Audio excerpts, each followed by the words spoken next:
আরে ভাই ঠকে গেলাম নাকি? এই যে ZV-200 ডিজিটাল ক্যামেরা, এটার দাম রয়েছে 14,200 টাকা, যেখানে 5K তে ভিডিও রেকর্ড করা যায়, 5K 30 FPS এও ভিডিও রেকর্ড করা যায়। ওদিকে আমার সামনে যে ক্যামেরা সেটআপে রেকর্ড হচ্ছে এটা 5 লক্ষ টাকার উপরে দাম, 6 লাখের কাছাকাছি। তো ওই ক্যামেরা সর্বোচ্চ রেকর্ড করতে পারে 4K তে, আর দেখেন 14,200 টাকার ক্যামেরা সে রেকর্ড করতে পারে 5K 30 FPS এ।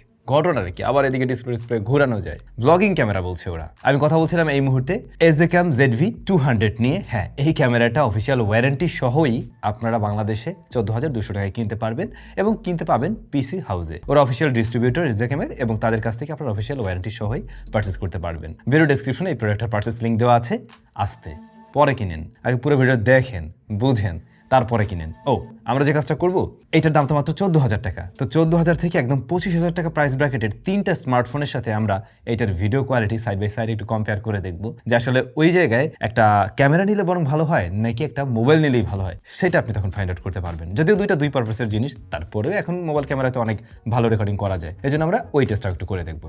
তো ভাইয়া, বক্স কন্টেন্ট হিসেবে আপনারা এই সমস্ত জিনিস পেয়ে যাবেন। আর এই হচ্ছে ক্যামেরাটি। ক্যামেরাটা দেখতে কিন্তু বেশ পরিচিত মনে হবে আপনাদের কাছে, মনে হবে এরকম কোনো একটা ক্যামেরা তো আমি দেখেছি। সনির ZV সিরিজের ক্যামেরা এরকম লুকে আসে। ZV-1 যেটা ছিল ওইটা আর এইটার লুক দেখুন তফাৎ আছে কিনা, প্রায় সেম টু সেম লাগে।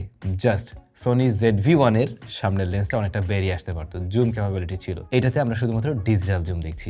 হ্যাঁ, এখানেও সনির জিনিসপত্র আছে, এটার যে মেইন সেন্সরটা এটা আবার সনির। ফার্স্ট অফ অল, ক্যামেরাটা হাতে নিয়ে আপনি ওই লেভেলের তো প্রিমিয়াম ফিল পাবেন না, অর্থাৎ ওই যে সনি ZV-1 এর কথা বললাম, ওই লেভেলের প্রিমিয়াম ফিল পাবেন না। এটা টোটালি প্লাস্টিক বিল্ট একটা ক্যামেরা, আর একটু হ্যাঁ মনেই হয় যে এটা আসলে ওরকম 15-20 হাজার টাকার ক্যামেরাই হতে পারে, ওরকম টাইপের একটা ফিল পাওয়া যায় এর থেকে। বেশ লাইট ওয়েটের ক্যামেরা, অনলি 250 গ্রামের মতো এর ওয়েট, সুতরাং পোর্টেবিলিটির জায়গাটা একেবারেই দারুণ, বলতে পারেন একটা স্মার্টফোনের মতোই ওজন। এখনকার দিনের অনেক ফোন এর কাছাকাছি ওজন হয়ে থাকে, আর যারা ব্লগিং করতে চান তাদের জন্য এরকম লাইট ওয়েট ক্যামেরা হলে সুবিধা হয়। তবে ক্যামেরাটার হ্যান্ড গ্রিপ মোটামুটি খারাপ নয়, আপনি যখন এভাবে ধরবেন, যদিও অনেক ছোট তারপরেও গ্রিপটা বেশ ভালো একটা ফিল দিতে পারে। এখানে যে মনিটরটা রয়েছে এটা কিন্তু রোটেটেবল, আপনারা ডিসপ্লেটাকে এভাবে রোটেট করতে পারবেন। আর একটা জিনিস দেখুন, ডিসপ্লেটা খোলার সাথে সাথে কিন্তু ক্যামেরাটা অন হয়ে যায়। এবার যদি ডিসপ্লেটাকে আমি আবার এভাবে বন্ধ করে দিই, ক্যামেরাটা অটোমেটিক বন্ধ হয়ে যাবে, যে ফিচার্সগুলো আমরা আধুনিক ক্যামেরাগুলো দেখি বা একটু দামি ক্যামেরাগুলোয় পাওয়া যায় আর কি। বিল্ট ইন স্পিকার রয়েছে এখানে অনেক বড় সড়ো, যে জায়গাটাও দেখতে সনি একটা ভাইব দিচ্ছে। এর পাশাপাশি রয়েছে on of button, recording button, shutter button, এবং ডিজিটালি জুম ইন আউট করতে পারবেন এখান থেকেই। তবে আমার যা মনে হয়, ক্যামেরাটার ডিসপ্লেটা যখন আপনি রোটেট করবেন একটু যত্নশীল হওয়া উচিত হবে, অন্যথায় এটা নষ্ট হয়ে গেলে ঠিক করাটা বাংলাদেশ থেকে খুব মুশকিল হয়ে পড়বে। কিন্তু নিচের দিকটাতে ব্যাটারি রয়েছে, এখান থেকে ব্যাটারিটা খুলে চেঞ্জ করা যাবে, আর এখানেই মেমোরি কার্ড ব্যবহার করতে পারবেন সর্বোচ্চ 128 জিবি, যে জায়গাটা আমার কাছে কম মনে হয়েছে। অ্যাটলিস্ট 512 জিবি এরকম একটা ইয়ে তো দিতে পারতো, 128 জিবি সর্বোচ্চ আপনি এখানে ইউজ করতে পারবেন।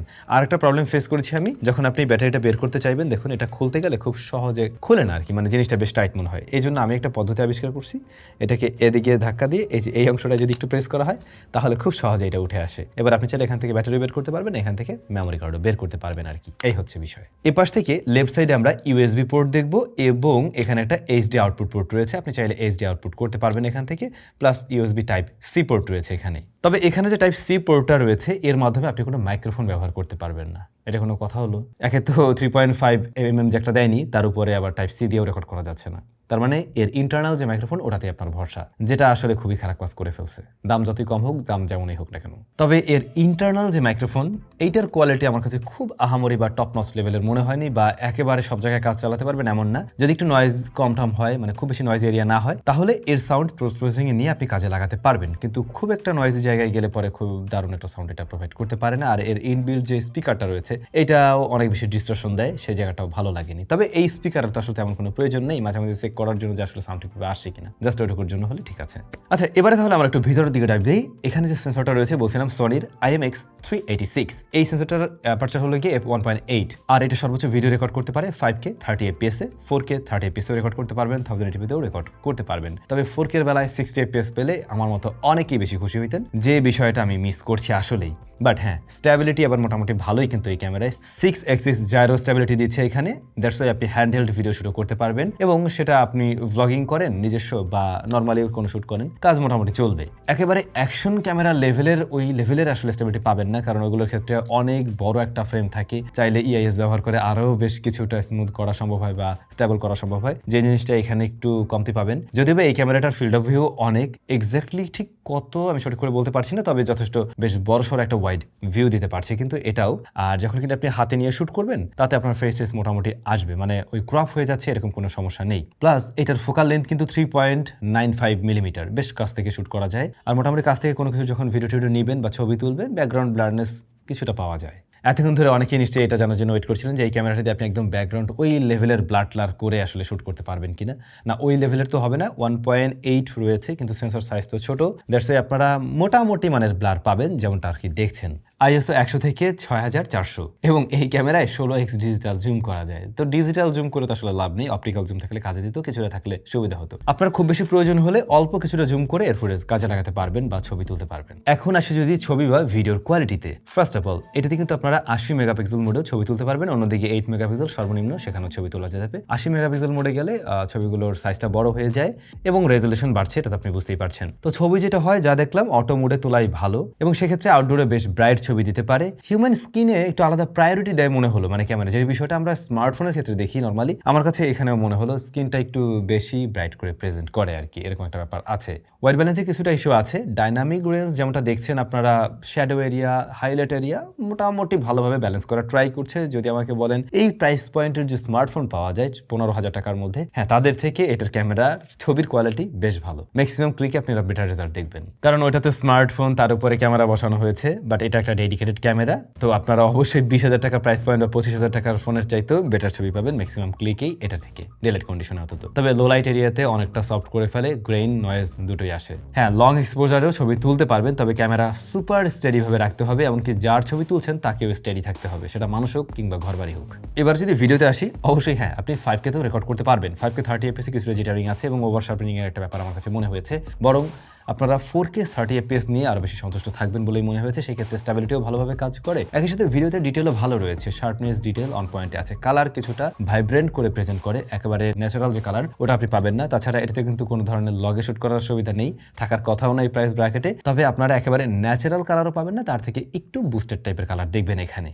4K 30 fps এর ভিডিও যথেষ্ট স্টেবল, হ্যান্ডহেল্ড শুট করলেও সেই ভিডিও আপনি কাজে লাগাতে পারবেন। যদি জিজ্ঞাসা করেন ভাইয়া এটাকে যদি আমরা অ্যাকশন ক্যামেরার সাথে কম্পেয়ার করি, এরকম সিমিলার প্রাইস পয়েন্টে তো ওদেরই অ্যাকশন ক্যামেরা রয়েছে, সেগুলোর সাথে কম্পেয়ার করতে গেলে এইটার ভিডিও আর অ্যাকশন ক্যামেরার ভিডিও একরকম হবে না। অ্যাকশন ক্যামেরার ভিডিও আরো বেশি ওয়াইড এবং ওইটা ভ্লগিং ক্যামেরার মতো ভাইব আসলে ভাবে দেয় না, বাট এইটার ভিডিও বরং একটা ভ্লগিং ক্যামেরার মতো ভাইব দিতে পারে। যখন আপনি হ্যান্ডহেল্ড নিজেকে শুট করছেন আর কি, তখন কিন্তু একটা প্রপার ভ্লগিং ক্যামেরার মতোই ফিল পাবেন। আচ্ছা, এত কথা দিয়ে কাজ নেই, চলেন আমরা একটু ভ্লগিং করে দেখি। রাইট নাও আমি হ্যান্ডহেল্ড ভিডিও শুট করছি, স্ক্রিন টোন এমন, আমার স্কিনের একটু ওয়ার্মিশ টোন দেখা যায়, বাট আমি চাইলে এটা দিয়ে ব্লগ করতে পারবো।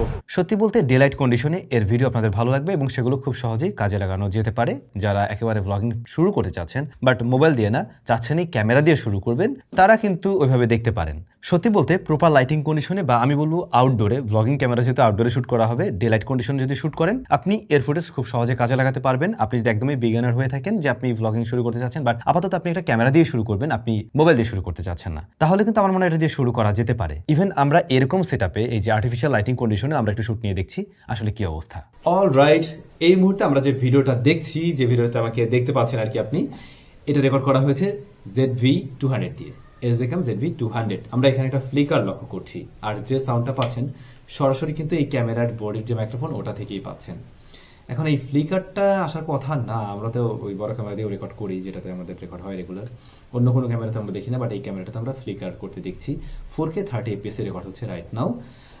আর এই ক্যামেরাটা সবচাইতে কমতির যে জায়গাটা আমার কাছে মনে হয়েছে, আলাদা মাইক্রোফোন আমরা ব্যবহার করতে পারছি না, এটা মানে খুবই দুঃখজনক। একটা বিষয় হয়তো খেয়াল করছেন, লাইট ব্যালেন্সটা করতে গিয়ে একটু হিমশিম খাচ্ছে, এই ফেসটা একটু বেশি ব্রাইট করে ফেলছে আর কি, হাত ইভেন এই আর কি। অটো মোডে রেকর্ড হচ্ছিল, এই ব্যাপারটা আপনি যদি ম্যানুয়াল মোডে নিয়ে নেন তাহলে কিছুটা কন্ট্রোল করা সম্ভব।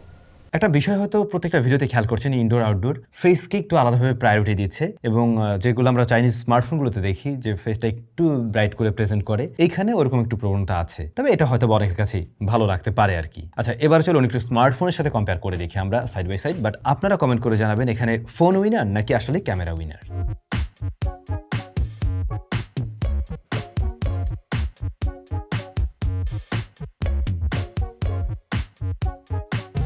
এবারে ব্যাটারির পালা।